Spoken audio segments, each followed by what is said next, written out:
आइए हम अपने इबादत का आगाज करेंगे। जमात खड़ी हो जाए।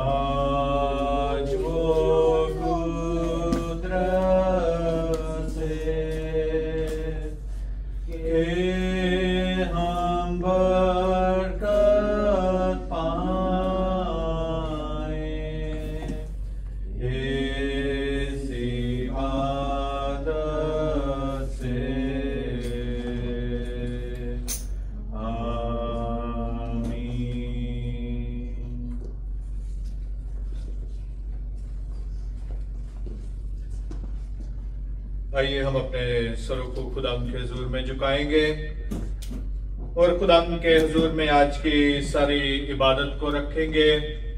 गीतों का गाया जाना, मुकद्दस पाक कलाम का पढ़ा, सुना और सुनाया जाना हम सबों की जिंदगियों के लिए बरकत का बाइस ठहरे। और इस दुआ में सिस्टर नोमी रहनुमाई करेंगी। खुदावंद हम तेरा शुक्र अदा करते हैं कि खुदावंद तूने हमें मौका फराहम किया कि खुदावंद हम तेरे सामने सरनगू हों। ऐ खुदावंद इस ज़िंदगी जैसी नेमत के लिए खुदावंद तेरे शुक्र अदा करते हैं कि खुदावंद हम तेरे सामने आए। और खुदावंद इबादत के शुरू से आखिर तक तुम्हारी मदद और हिफाजत कर। गीतों का गाया जाना, पाक कलाम का पढ़ा और सुना जाना हम सब के लिए बाइस बरकत हो। ये मांगती हूँ सब कुछ खुदावंद के नाम से, आमीन। तशरीफ रखते हैं। खुदावंद की तारीफ में हम ज़बूर नंबर 32 गाएंगे। सिखावांगा तेनू विखावांगा राह, मेरी अखियां तेनू वेखन सदा। ज़बूर नंबर 32 हम खुदावंद की तारीफ में गाएंगे। सिखावांगा तेनू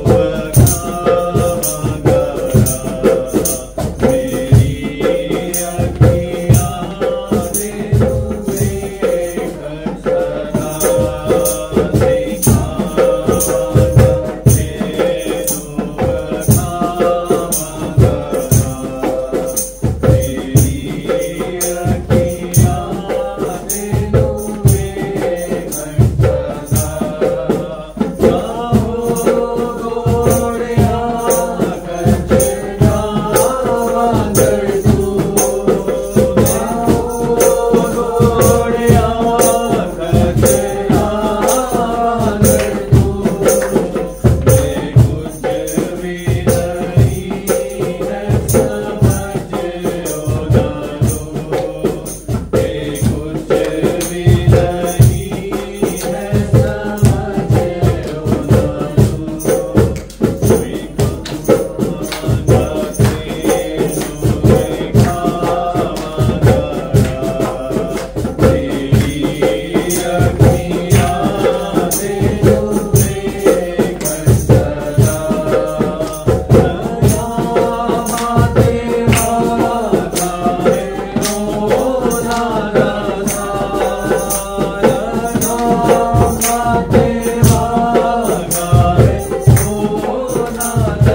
इसी के साथ खुदाम की तारीफ में गीत गाएंगे।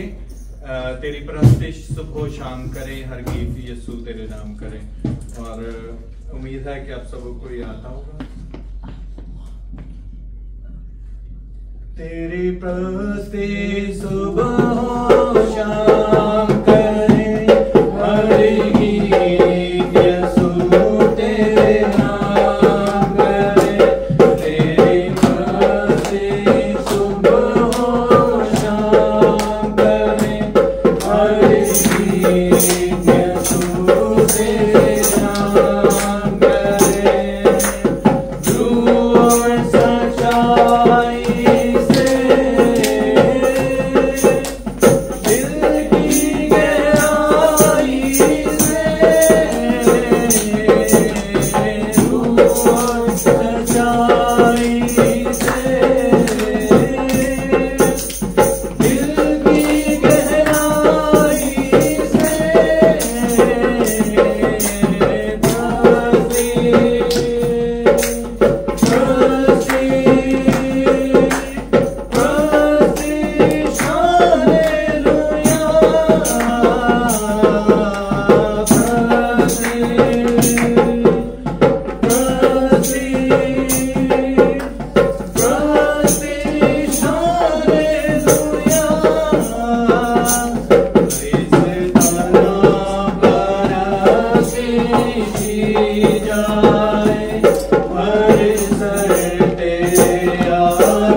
दिल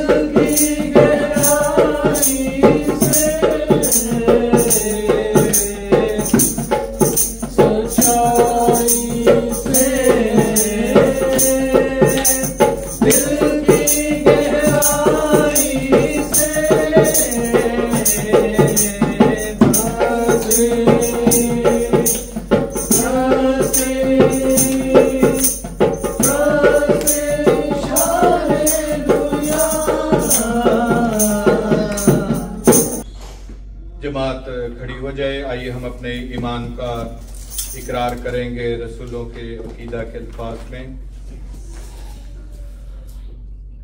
मैं ईमान रखता हूँ खुदा कादिर मुतलक बाप पर, जिसने आसमान और जमीन को पैदा किया, और उसके इकलौते बेटे हमारे खुदा यीशु मसीह पर, जो रूहुल कुद्स की कुदरत से पेट में पड़ा, कमारी मरियम से पैदा हुआ, पैंतूस पिलातूस की हुकूमत में दुख उठाया, मसलूब हुआ, मर गया और दफन हुआ, आलमे अरवा में उतर गया, तीसरे दिन मुर्दों में से जी उठा, आसमान पर चढ़ गया और खुदा कादिर मुतलक बाप की दाहिनी तरफ बैठा है, जहां से वो जिंदों और मुर्दों की अदालत करने को आएगा। मैं ईमान रखता हूँ रूहुल कुद्स पर, पाक कुल कलीसिया पर, मुकद्दसों की रफ़ाकत, गुनाहों की मुआफी, जिस्म के जीवने और हमेशा की जिंदगी पर। आमीन। तशरीफ रखें। अभी वक्त है कि हम अपनी सिफारशी मुनाजात को खुदा के हुजूर में पेश करेंगे। आइए हम दुआ करें।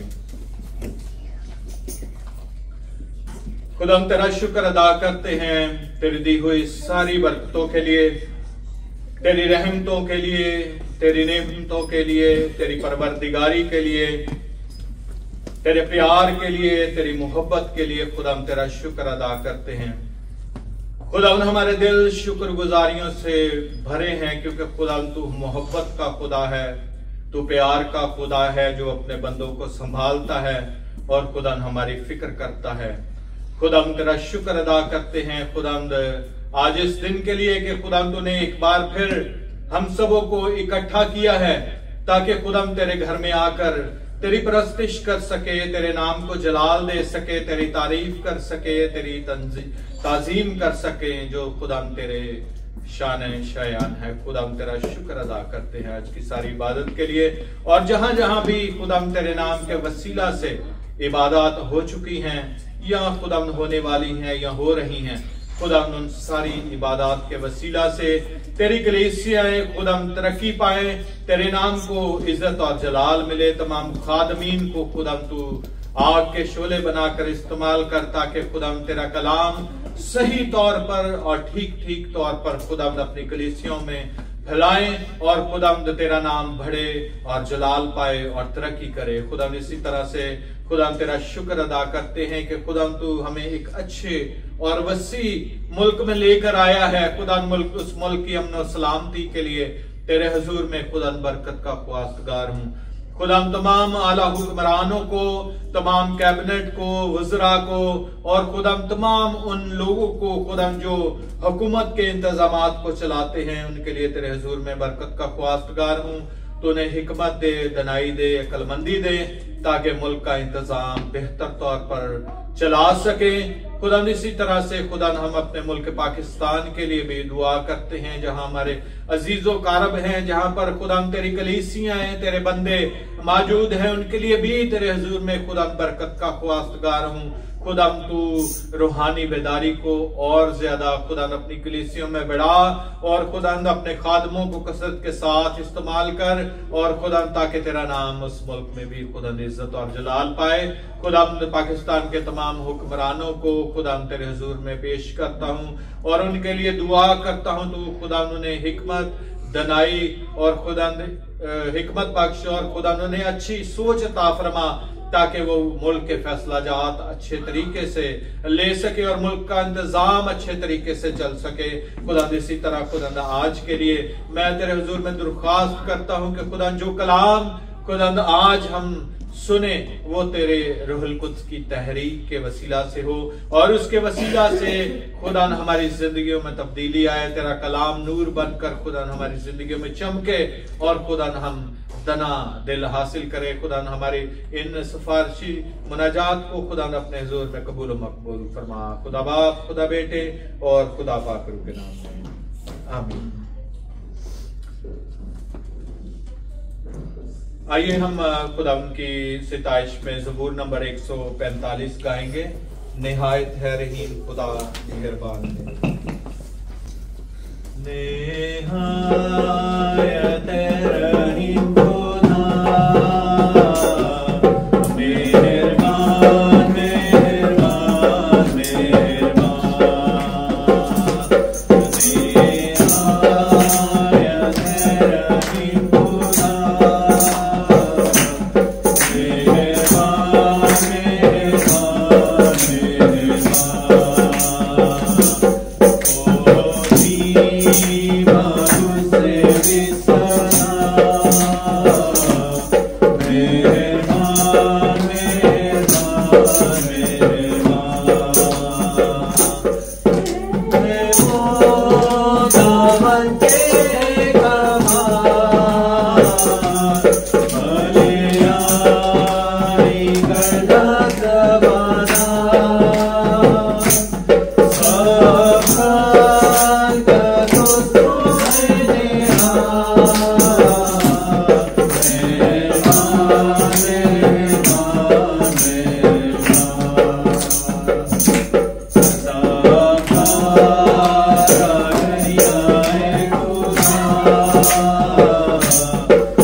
पाक कलाम में से आज की पहली तलावत को सुने। हमारे लिए आज की पहली तलावत करेंगी मिसेस नबील।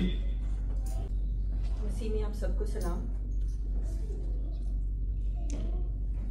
खुदाम के पाक कलाम में से हम पढ़ेंगे अय्यूब की किताब, उसका पहला बाब 17 से लेके 22 आयत तक। वो अभी बोल ही रहा था कि एक और ने आकर कहा कि गलदानी 3 कॉल करके ऊँटों पर चपटे और उन्हें पकड़कर ले गए और गुलामों को तलवार की धार से कत्ल कर दिया है, और मैं ही अकेला बचा हूँ कि तुझे खबर दूँ।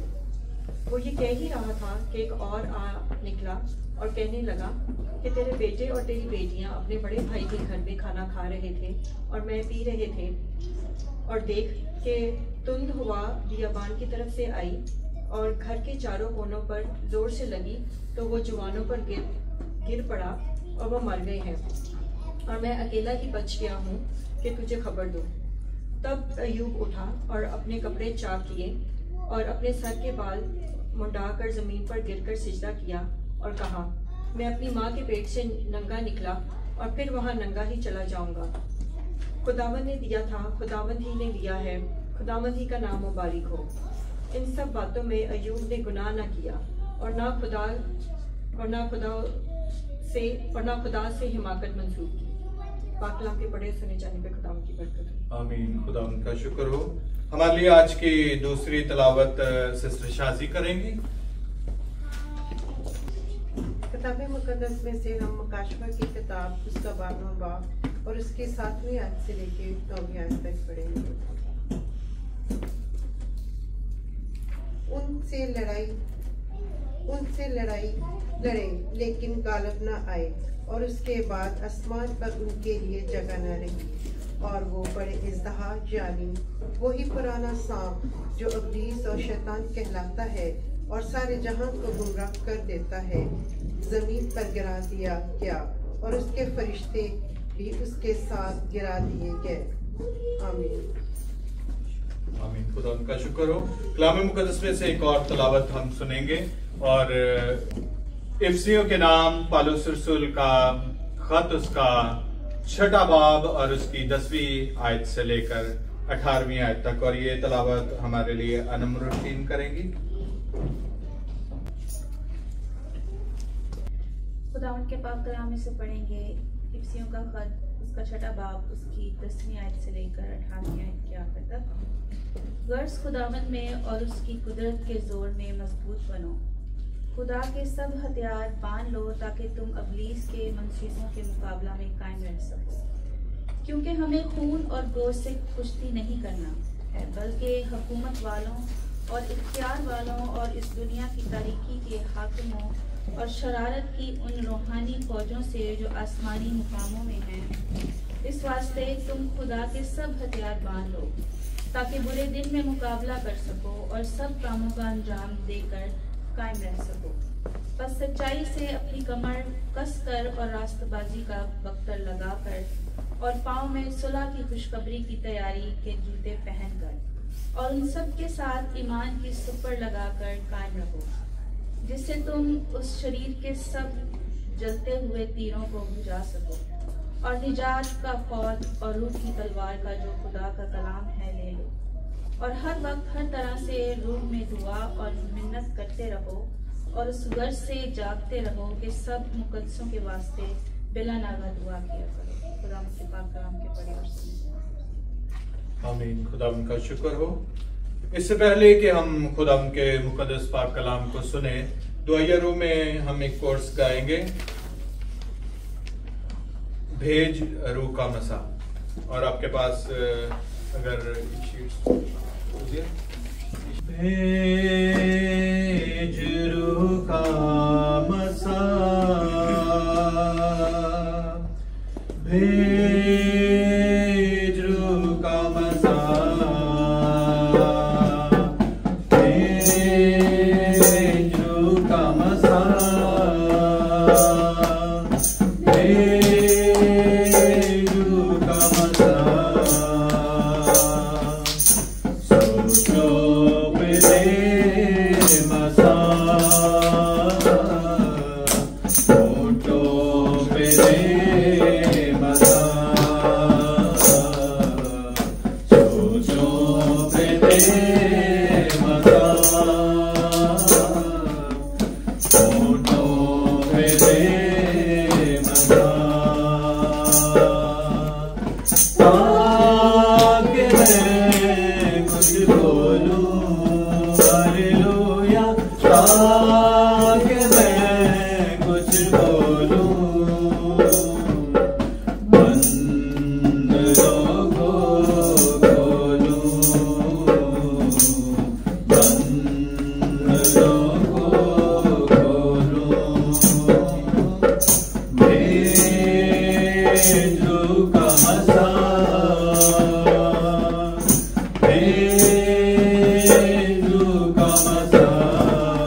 आइए हम अपने सरों को खुदावंद के हुजूर में झुकाएं और दुआ करेंगे। आज के कलाम के लिए दुआ करेंगे, खुदावंद से रहनुमाई मांगेंगे कि आज का कलाम हमारी जिंदगियों के लिए बरकत का बायस ठहरे। और इस दुआ में सिस्टर अंबर रहनुमाई करेंगी। कदूस कदूस खुदावंद तेरा शुक्र अदा करते इस वक्त तेरी इस घड़ी के लिए जो तू आए खुदावंद हमें मौका देता है कि आए खुदावंद हम तेरे हुजूर में झुकें। और आए खुदावंद आज इस वक्त जो आए खुदावंद मेरा मकसद है कि जो हम कलाम सुने उससे आए खुदावंद जितने भी इस आए खुदावंद तेरे हुजूर में झुके हैं एक एक को बरकत देना।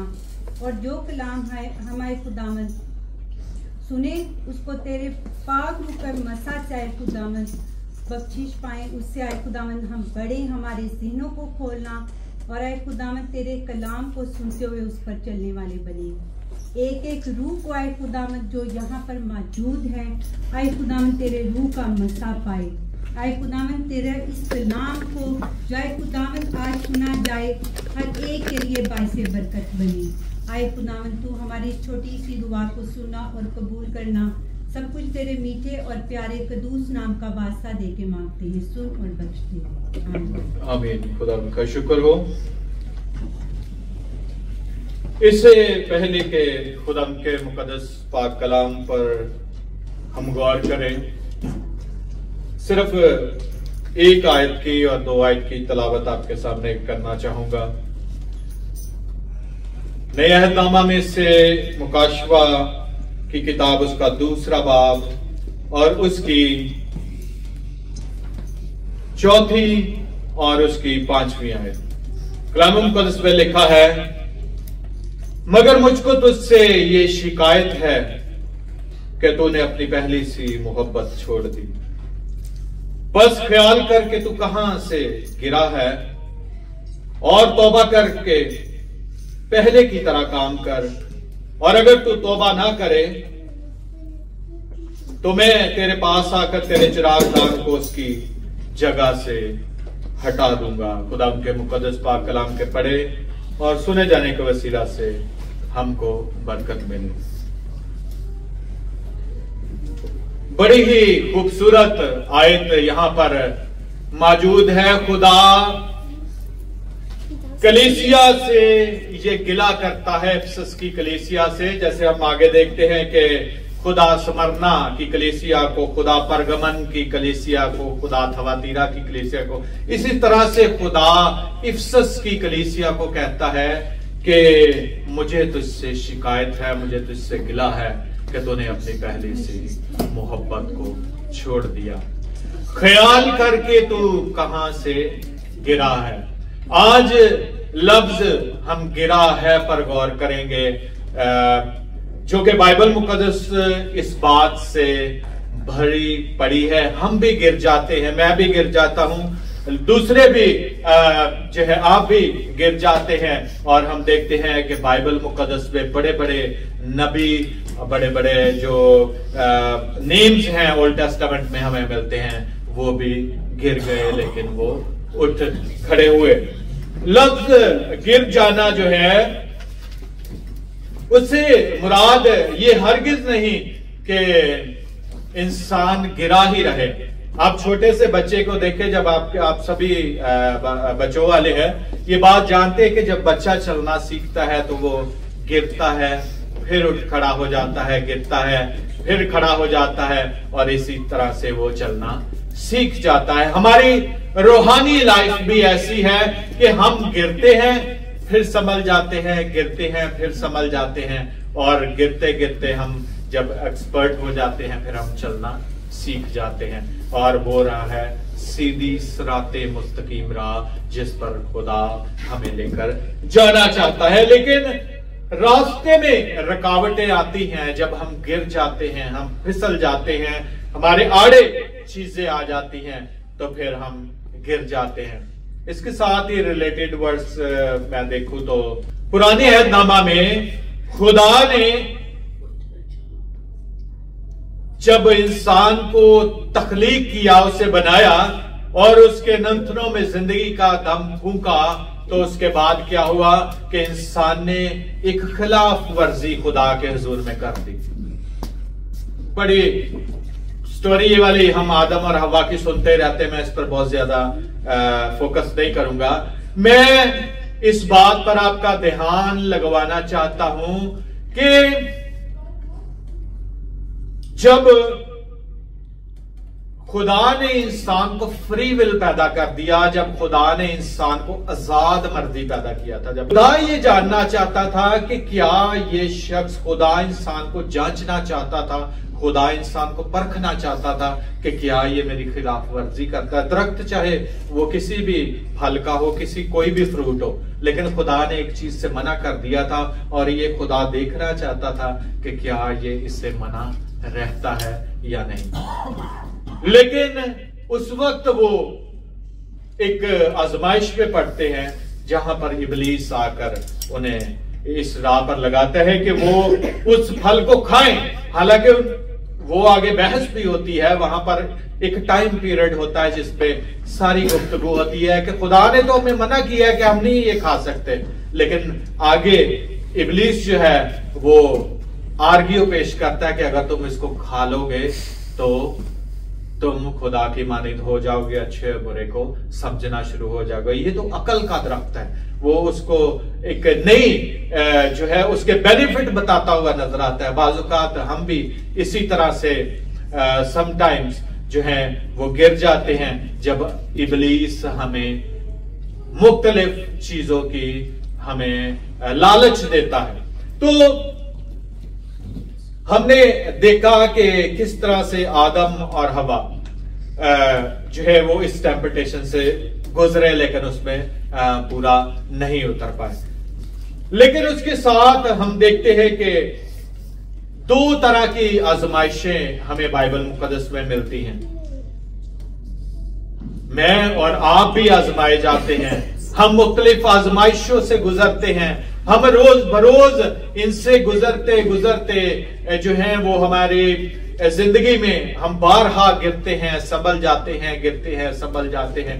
तो ये आजमाइशें इंसान पर आती ही रहती हैं। लेकिन वो दो तरह की कौन सी आजमाइशें हैं, वो दो तरह की कौन सी टेम्पटेशंस हैं जिनको हम बाइबल मुकद्दस में देख सकते हैं। एक आजमाइश जो है वो इंसान पर खुदा की तरफ से आती है। बहुत सारे लोग कहते हैं कि इंसान जो है खुदा जो है वो इंसान को नहीं आजमाता, लेकिन अगर हम देखें तो नेक्स्ट सरमन में इसी पर दूंगा कि किस तरह से इंसान आजमाया जाता है। आज हम ओल्ड टेस्टामेंट पर गौर करेंगे, नेक्स्ट संडे मैं न्यू टेस्टामेंट में आऊंगा। आज हम ओल्ड टेस्टामेंट में ही रहेंगे, लेकिन मैं वर्स जरूर आपके सामने पढ़ना चाहूंगा। वहां पर लिखा है नहदनामा में कि जब कोई आजमाया जाए तो ये ना कहे कि मेरी आजमाइश खुदावंद की तरफ से होती है, क्योंकि खुदा ना बदी से आजमाया जा सकता है और ना किसी को आजमाता है।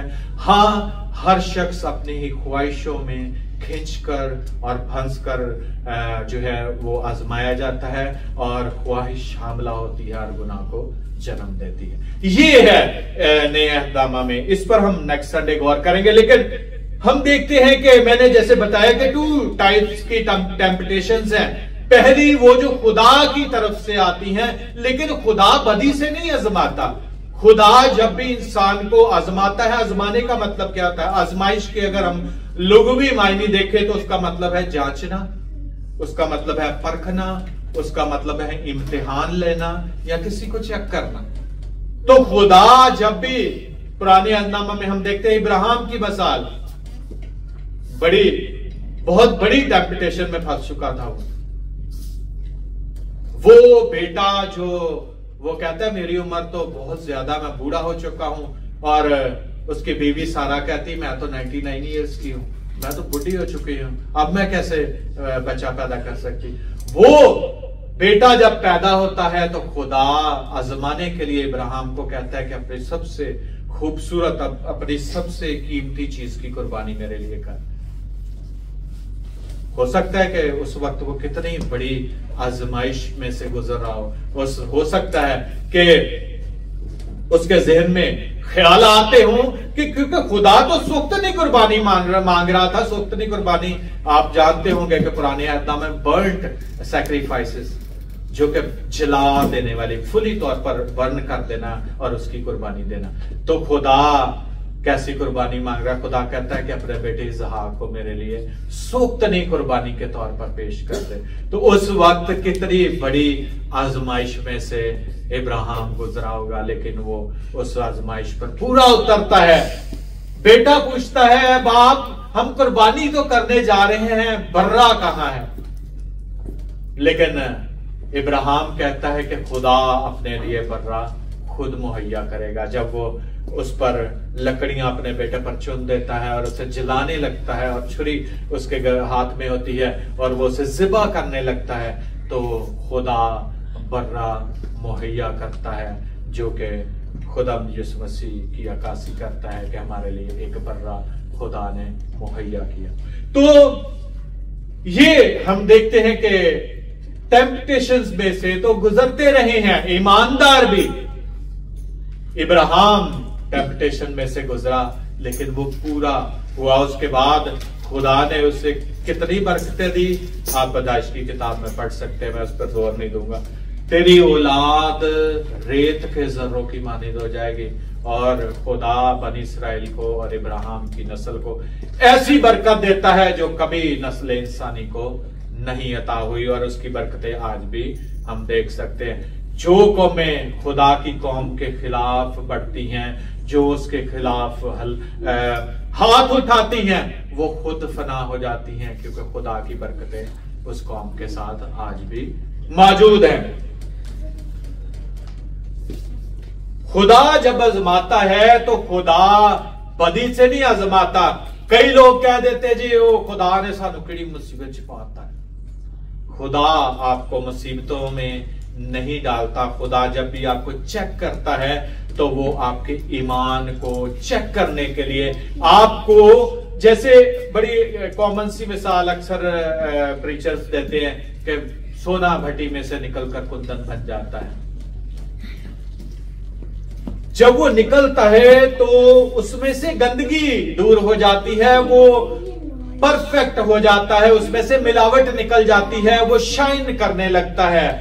तो इसी तरह से जब ईमानदार मुसीबतों से निकल आते हैं बाहर, तो वो उस गोल्ड की मानिंद होते हैं जो कि शाइनी होता है, चमकदार होता है, खूबसूरत होता है, कीमती होता है।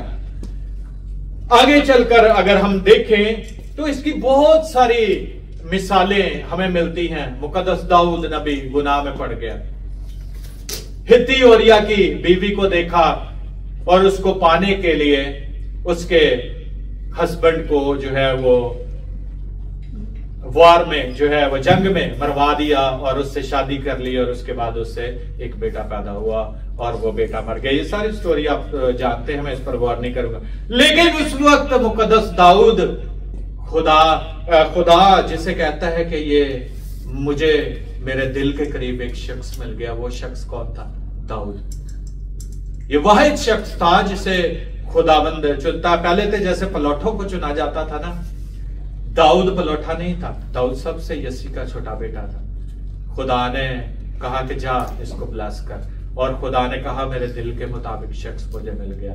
लेकिन खुदा का वो खादिम, खुदा का वो बंदा भी आजमाइश में जो है वो गिरा और उसमें फंस गया, लेकिन उसके बाद तौबा की बहाली हुई। ये खुदा का कलाम हमें बताता है। फिर उसके साथ आजमाइश में बहुत सारे लोगों को हम देख सकते हैं। सदरक, मिस्क, अब्दनजू, जिसको आग की भट्टी में डाल दिया गया। आज मैं और आप अगर इस सिचुएशन में हो, जब हमें फेंक दिया जाने लगे किसी ऐसी जगह पर जहां हम, और शर्त क्या है कि जस्ट सिंपल सी शर्त है कि उन्होंने बादशाह की उस मूरत को सजदा नहीं किया जो उसने बनवाई थी। छोटी सी चीज थी। चाहते तो वो अपनी जिंदगी बचाने के लिए उस मूरत के आगे घुटने टेक सकते थे, माथा टेक सकते थे, लेकिन उनका ईमान है, वो कहता है कि खुदा मुझे इस आग की भट्टी से बचाने की कुव्वत और कुदरत रखता है। और जब उन्हें फेंक दिया गया आग, उन्होंने, बादशाह ने कहा कि और तेज कर दो, लेकिन जब देखा कि हमने तो 3 शख्सों को आग की भट्टी में डाला, ये चौथा कौन इसके अंदर फिर रहा है? तो वो खुदा जिसकी शक्ल अलाजाद की मानित है, जिसकी शक्ल अलाजाद और फरिश्तों जैसी है, ये चौथा शख्स कौन है आपकी भट्टी में? तो खुदा जो है उस आजमाइश में से इनको निकालता है। और जब वो बाहर निकले तो उनके सर के बाल भी ना जले। आग की तपिश इतनी थी लेकिन उनके सर के बाल भी ना जले। खुदा ऐसी आजमाइशों से बचाने की भी कुव्वत, कुदरत और ताकत रखता है। दानियल शेरों की मांद में डाल दिया गया, भूखे शेरों की, लेकिन खुदा ने शेरों के मुंह को बंद कर दिया। खुदा आजमाइशों से बचाने की कुव्वत और कुदरत रखता है। और जिन्होंने डैनियल के खिलाफ साजिश की थी, जब उन्हें डाला गया उसकी जगह, जब उन्हें पता चल गया कि जिस खुदा ने डैनियल को बचाया वो जिंदा खुदा है, उसके बाद उन लोगों को जिन्होंने शरारत का मंसूबा बांधा था, उनको जब उसी गार में डाला गया जिसमें डैनियल को रखा गया था, तो क्या हुआ कि शेरों ने उनकी हड्डियां भी चिबा डाली, भूखे शेर। उसके अलावा एक और आजमाइश हम देखते हैं। यूसुफ के भाई उससे हसद करते थे। उन्होंने कहा कि उसने जब ख्वाब देखे तो उन्होंने कहा कि ये छोटा होकर हमसे कैसे बरकतें ज्यादा पा सकता है। उन्होंने पकड़ के उसे मारना चाहा, लेकिन एक भाई ने उसको बचाने के लिए कहा कि हम इसको ना कुएं में डाल देते हैं, कोई भी यहां से गुजरेगा तो, या फिर हम इसको बेच देते हैं। तो इस तरह से उस वक्त जब यूसुफ कुएं के अंदर मौजूद था, उसकी सिचुएशन अपने आप को उस कुएं में रखकर सोच रहा होगा कि कल का दिन चढ़ेगा कि नहीं, शायद कोई सांप मुझे काट जाए, शायद कोई जंगली जानवर मुझे खा जाए, शायद मैं मरने वाला हूं, शायद मुझ पर कोई और आफत आन पड़े। लेकिन उसकी जिंदगी में खुदा का क्या मंसूबा था वो नहीं जानता था। हमारी जिंदगी में भी बाज़ औक़ात हम जब किसी मुश्किल में पड़ जाते हैं तो हम उसको कुआं समझते हैं। हम समझते हैं कि हम कूच रख गए, अब हम बाहर निकलने के नहीं, अब हम मर जाएंगे यहां पर। लेकिन खुदा अगर आपको कुएं में पड़ने देता है तो कुएं से निकालकर आपको बादशाही भी अता करने की कुव्वत रखता है। और वही यूसुफ को खुदा कुएं से निकालकर कहां पर ले जाता है? पोतीफर के घर, उसके बाद बादशाह के महल, और वहां पर जाकर वो वजीर बन जाता है। खुदा एक शख्स को जिसका कोई वजूद नहीं, जिसके भाई उसे कुएं में धकेल देते हैं, खुदा बेवजूदों को चुनता है और वज़रा बना देता है। आजमाइशों से निकलने की ताकत है ये। अयूब नबी की किताब में से हवाला आपके सामने पढ़ा गया। अहले मशरिक में सबसे अमीर आदमी, बाइबल का सबसे अमीर आदमी, पुराने अहदनामा में हम पढ़े तो उसके पहले चैप्टर में ही लिखा है कि अहले मशरिक का सबसे अमीर आदमी था, जिसके पास हजारों की तादाद में भेड़ें थी, बकरियां थी, ऊंट थे, नौकर चाकर थे, उसके पास सब कुछ था। लेकिन जब वो आजमाइश पे पड़ा है, कैसी कैसी आजमाइशें आई आप जानते हैं। अय्यूब की स्टोरी से भी आप वाकिफ होंगे। उसके बच्चे मर गए, वो बैठे खाना खा रहे थे, पार्टी कर रहे थे, छत गिरी और उसके बच्चे मर गए। और उसके बाद एक और उन पर आफत आई कि उसके नौकर चाकर भी चले गए, उसके पास अब कुछ नहीं रहा। भेड़ बकरियां भी मर गई, बाल बच्चे भी उसके मर गए, नौकर चाकर भी चले गए। अब उसके पास क्या है? उसके पास कुछ नहीं। लेकिन उस शख्स के पास क्या है? उसके पास ईमान की ताकत है। उसकी बीवी आकर कहती है कि तेरा सब कुछ छिन चुका है। और दूसरी आजमाइश उस पर क्या आई है कि उसके जिस्म पर फिंसियां, फोड़े और इस तरह की चीजें निकल आई, स्किन डिजीज हो गई है। अब वो ठीकरा लेकर अपने स्किन को उससे रगड़ता है। और वहां पर लिखा है कि उसकी बीवी आती है उसके पास, आकर कहती है तू अभी भी बैठा है, तू खुदा पर लानत कर और मर जा। अगर हमने अय्यूब की स्टोरी अच्छे तरीके से पढ़ी है, लेकिन अय्यूब कहता है कि क्या हम खुदा के हुजूर से सुख पाएं और दुख ना पाएं? ये कैसे मुमकिन? कितनी ईमान की एक खूबसूरत मिसाल है कि खुदा से हम जब बरकतें पाई जाते हैं तो हम खुश होते रहते हैं, लेकिन अगर हमें थोड़ा सा भी दुख मिल जाए तो हम खुदा का शुक्र अदा नहीं करते। लेकिन जब इसके बेटे और बेटियां मर जाते हैं तो ये शख्स वहां पर भी जो है वो अनग्रेटफुल नहीं होता। ये कहता है कि खुदावंद ने दिया, खुदावंद ने लिया, खुदावंद का नाम मुबारक हो। ये अय्यूब के अल्फाज हैं जब वो आजमाइश पे गिर गया है। आज जब हमारे अजीज कार हमसे चले जाते हैं, हमारे पास से, तो हम अक्सर इन हवाला जात की तलावत करते हैं कि खुदावंद ने दिया, खुदावंद ने लिया, खुदावंद का नाम मुबारक हो, क्योंकि ये हमारे लिए एक मिसाल है, खूबसूरत मिसाल है, ईमान की एक बहुत बड़ी मिसाल है कि हम ऐसी जगह पर खुदावंद की शुक्रगुजारी करें जब हम दुख में हो, तकलीफ में हो, जब हमारा अजीज हमारे पास से चला जाए, जब उसका माल मता बकरियां चली जाती, जब उसके जिस्म पर तकलीफ आ जाती है, उसे स्किन डिजीज हो जाती है, वो फिर भी कहता है कि हम क्या खुदावंद के हुजूर से सुख पाए और दुख ना पाए। इस सारी मिसालों को बताने का मकसद ये है, जिसके पीछे सिर्फ एक पावर हम देख सकते हैं छुपी हुई है, और वो है इब्लीस। पहली तरह की आजमाइशें तो थी खुदा की तरफ से, लेकिन एक और तरह की आजमाइशें हैं इब्लीस की तरफ से, जिसको हम बहुत लाइट ले लेते हैं। शायद मैं और आप भूल ही जाते हैं कि हमें किससे कुश्ती करनी है, खून और गोश्त से कुश्ती नहीं करनी, जंगो-जदल नहीं करने, बल्कि हमें शरारत की रूहानी अफवाज से कुश्ती करने की जरूरत है।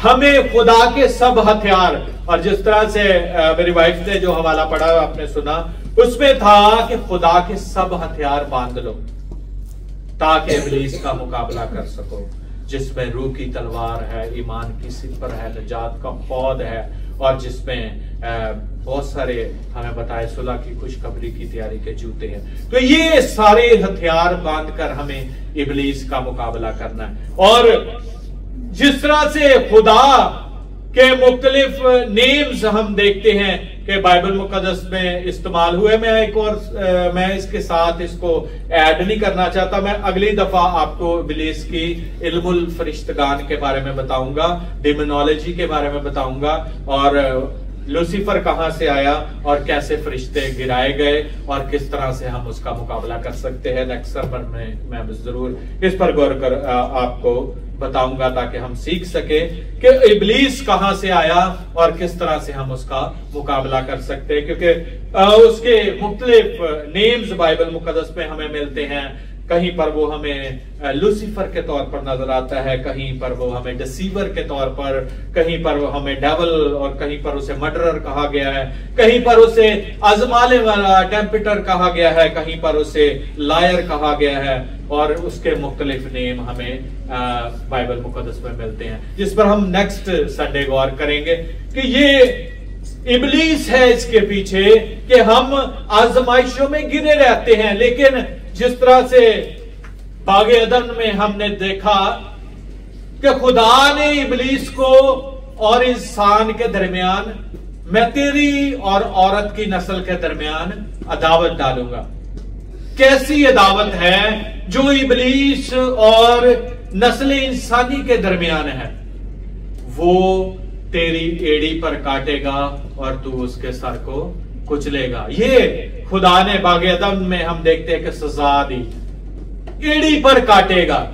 एड़ी पर काटने से क्या मुराद है? जब कोई शख्स चल रहा है, जब उसकी एड़ी पर स्नेक काटता है तो क्या होता है? गिर जाता है, चलने फिरने के काबिल नहीं रहता। स्नेक अपना जहर उसकी बॉडी के अंदर इंसर्ट कर देता है और वो मर सकता है। मैं तेरे और औरत की नस्ल के दरमियान अदावत डालूंगा, वो तेरी एड़ी पर काटेगा और आदमी जो है उसके सर को कुचलेगा। रूहानी मौत की बात अगर हम इसके इस्तिलाही मानी देखें तो एड़ी पे काटने से मुराद है गिरा देना। इब्लीस का काम है ईमानदारों को राह हक से हटा देना।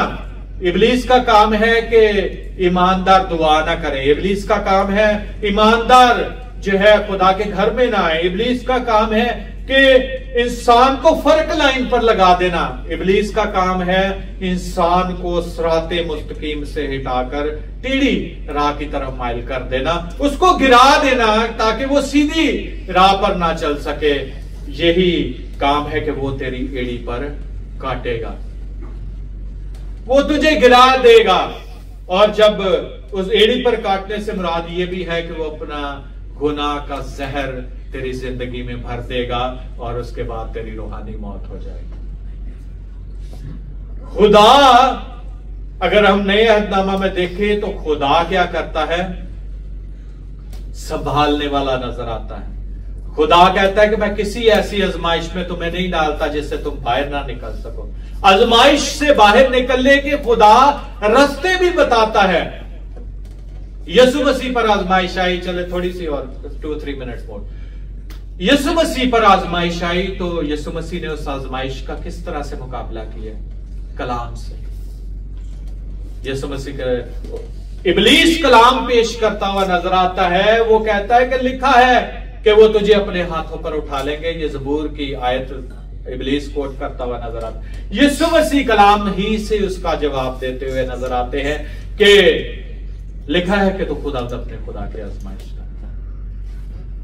तो मुकाबला करने के लिए हमारे पास क्या रूह के हथियार हैं जो इफ्सियों के खत में लिखे हैं कि क्या करो कि रूह के सब हथियार पहन लो, क्योंकि हमें जो है वो रूहानी अफवाज के साथ जो है वो मुकाबला करना है।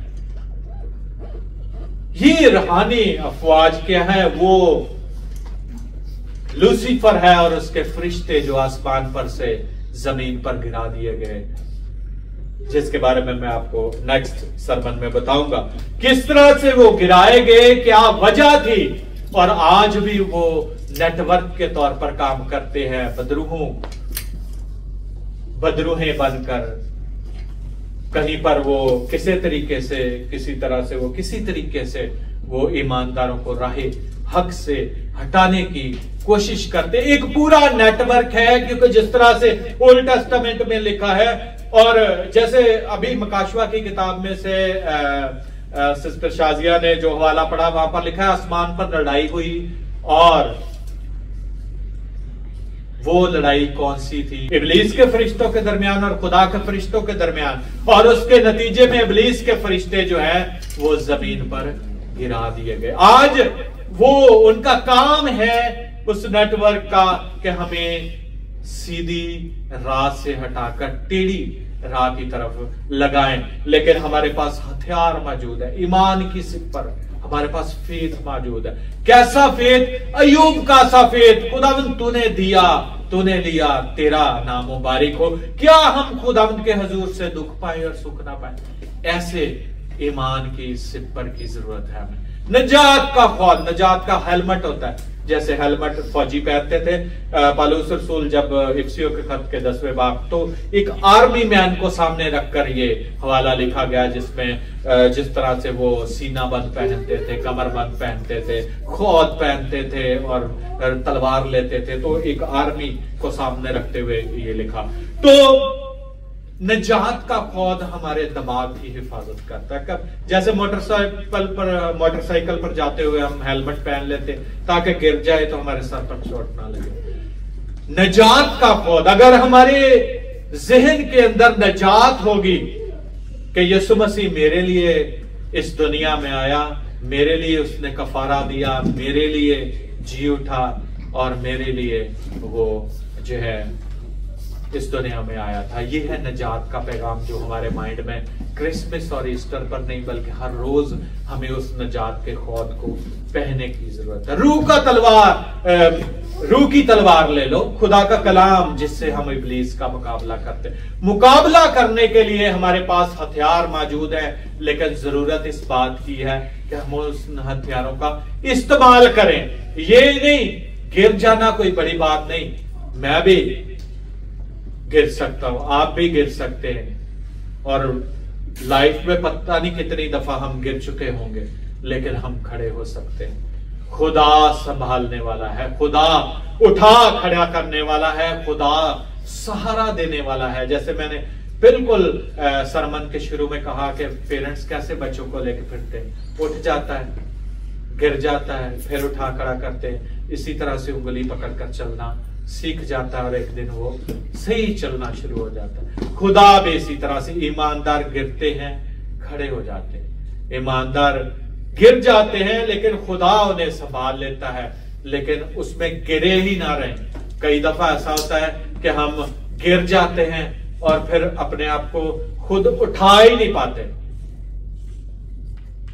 उसके लिए हमें खुदा के हथियार बांधने की जरूरत है, ताकि अगर हम गिर भी जाए तो उठ खड़े हों। खुदा आज के कलाम के वसीला से मुझे और आपको बरकत दे। आइए हम अपने सरों को झुकाए दुआ करें।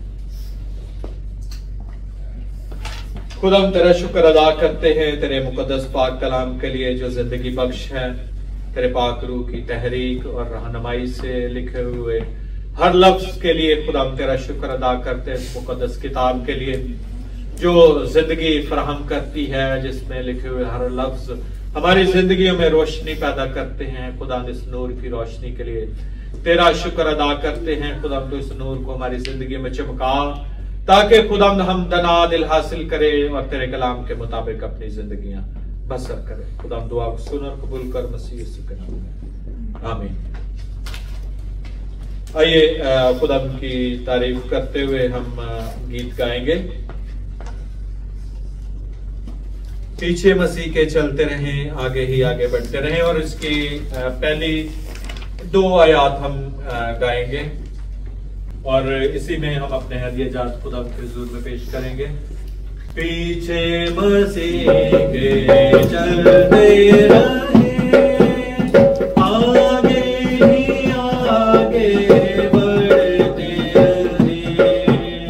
यीशु के होते डर क्यों रहे, बढ़ते चले, बढ़ते चले, बढ़ते चले,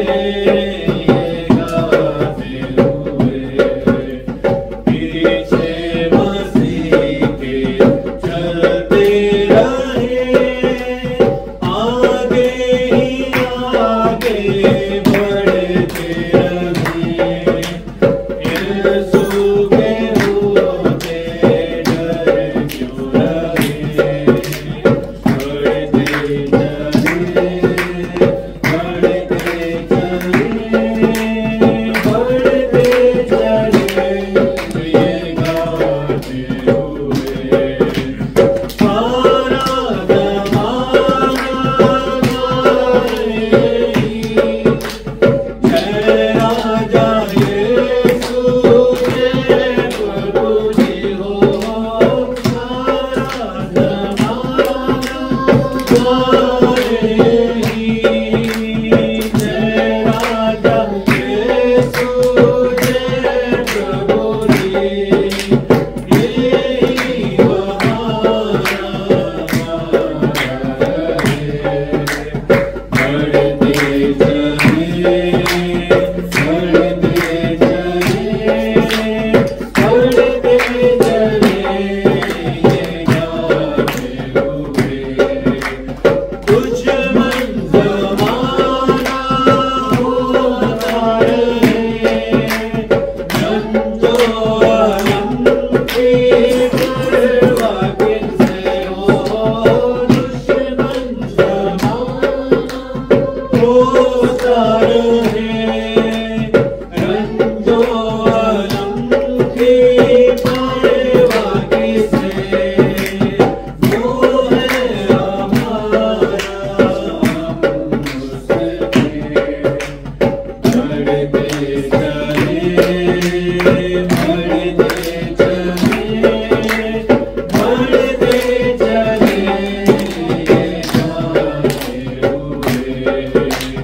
पीछे मसीह के चलते रहे, आगे ही आगे बढ़ते रहे, यीशु के होते डर क्यों रहे, बढ़ते चले, बढ़ते चले, बढ़ते चले, ये गाते हुए। आइए हम अपने सरों को झुकाए और दुआ करेंगे। इन हदियाजात को खुदा के हुजूर में पेश करेंगे। खुदा तेरा शुक्र अदा करते हैं तेरे बंदों और बंदियों के लिए, जिन्हें खुदा तूने अपनी आसमानी बरकतों से मालामाल किया है और खुदा तूने उन्हें वसाइल और जराए मुहैया किए हैं और खुदावंद जिंदगी के हर मोड़ पर खुदावंद तूने संभालता है, उन्हें बरकतें देता है। खुदावंद तेरा शुक्र अदा करते हैं जिस भी कारोबार से, खुदावंद तनख्वाह से या जिस भी खुदावंद वसीला से ये हदिया जात खुदावंद तेरे घर की खिदमत के लिए पेश किए गए हैं, खुदावंद तू उन वसाइल में अपनी बड़ी बरकत नाजिल फरमा। तेरे बंदों को खुदावंद किसी भी चीज की कमी ना होने पाए। तेरे आसमान के दरीचे खुदावंद हमेशा इनके लिए खुले रहे और तेरी आसमानी बरकतें कसरत के साथ इनकी जिंदगियों में नाजिल हों और खुदावंद इन हदियों और नजरानों को अपने हुजूर में कबूल और मकबूल फरमा और इसके वसीला से तेरी ढेरों बरकतें खुदावंद तेरे बंदों और तेरी बंदियों की जिंदगियों में नाजिल हों। खुदा बाप, खुदा बेटे, खुदा बाकरू के नाम में आमीन। हम सब खुदावंद की सिखाई हुई दुआ में शरीक हों। ऐ हमारे बाप, तू जो आसमान पर है, तेरा नाम पाक माना जाए, तेरी बादशाही आए, तेरी मर्जी जैसे आसमान पर पूरी होती है जमीन पर भी हो। हमारे रोज की रोटी आज हमें दे और जिस तरह हम अपने कर्जदारों को माफ करते हैं, तू भी हमारे कर्ज हमें माफ कर। हमें आजमाइश में न पड़ने दे बल्कि बुराई से बचा, क्योंकि बादशाही और कुदरत और जलाल हमेशा तेरे ही है। आमीन। अब हमारे खुदावंद यीशु मसीह का फजल, खुदा बाप की मोहब्बत, पाक रूह की रिफाकत और शराकत, खुदावंद का प्यार और उसका रहम और उसका करम और उसकी शफकत आप सबों पर, आपके घरानों पर और कुल आलिम गैर कलीसिया पर अब से लेकर हमेशा हमेशा तक होती रहे। आमीन। इबादत खत्म हो चुकी है, इत्मीनान से जाएं और खुदा की खिदमत करें।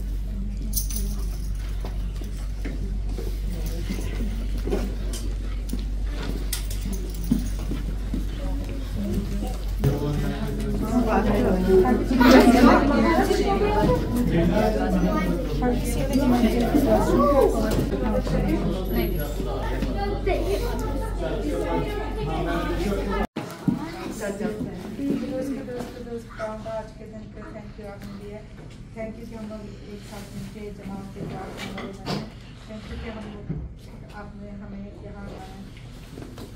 मैं दुआ करना चाहती हूँ कि आप खाने को ब्लेस करेंगे, जो हम लोग खाएंगे और बनाने वालों को भी ब्लेस करेंगे।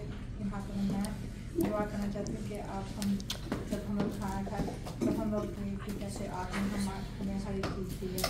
मैं ये भी कहना चाहती हूँ कि हमने पावजना के हम लोग ने जो भी आज सीखा है वो हम लोग अपनी ज़िंदगी के ऊपर अप्लाई करने वाले बने और बाहर करने वाले बने।